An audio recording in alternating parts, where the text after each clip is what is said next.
Welcome back sa aking channel. Hiwalay ang Gerald Anderson at Julia Barreto. Third party ang dahilan. Netizens naniniwala na bukod sa third party ay baka daw nagdesisyon si Julia na mas piliin muna ang showbiz career. Panuurin at pakinggan ang buong detalye.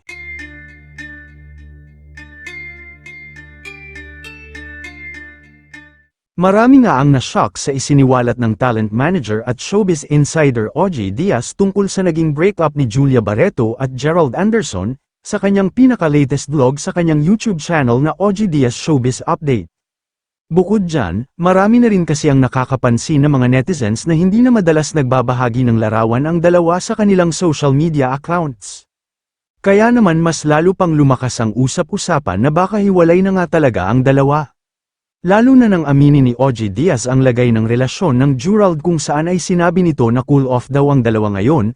Ayaw man daw maniwala ni OG pero ito daw ang isiniwalat ng kanyang reliable source. Ngunit dagdag pa niya, pero yung nabalitaan ko, totoo ba yan? Sabi kong ganoon sa source ko, cool off daw yung dalawa. Pinagtakhan ni OG ang balitang nakarating sa kanya dahil nakita umano naman niya ang dalawa na nagtatrabaho sa noontime show na Itbulaga ng magkasabay. Pagpapatuloy pa ni OG, tinanong nito sa kanyang source kung ano ang maaaring dahilan ng pagiging cool-off nila Julia at Gerald at nalaman niyang mayroon umanong third party na nangyari sa kanilang relasyon.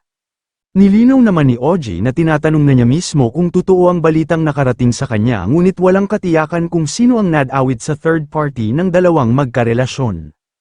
Para kay OG, sana ay maayos nila Gerald at Julia ang kanilang relasyon dahil nakarating sa kanya na mahal umano ni Julia ang kanyang nobyo.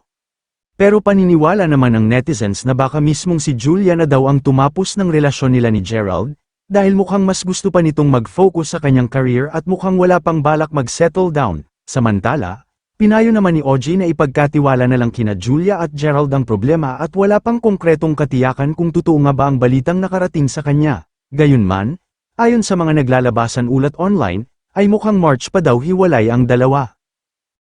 Kayo mga ka-showbiz, anong masasabi nyo sa ating showbiz topic ngayon? Kung may opinion kayo ay magkomento lang kayo sa aking comment section. At syempre kung bago pa lang kayo sa aking channel ay mag-subscribe na kayo para lagi kayong updated sa mga showbiz trends na ina-upload ko. Maraming salamat po.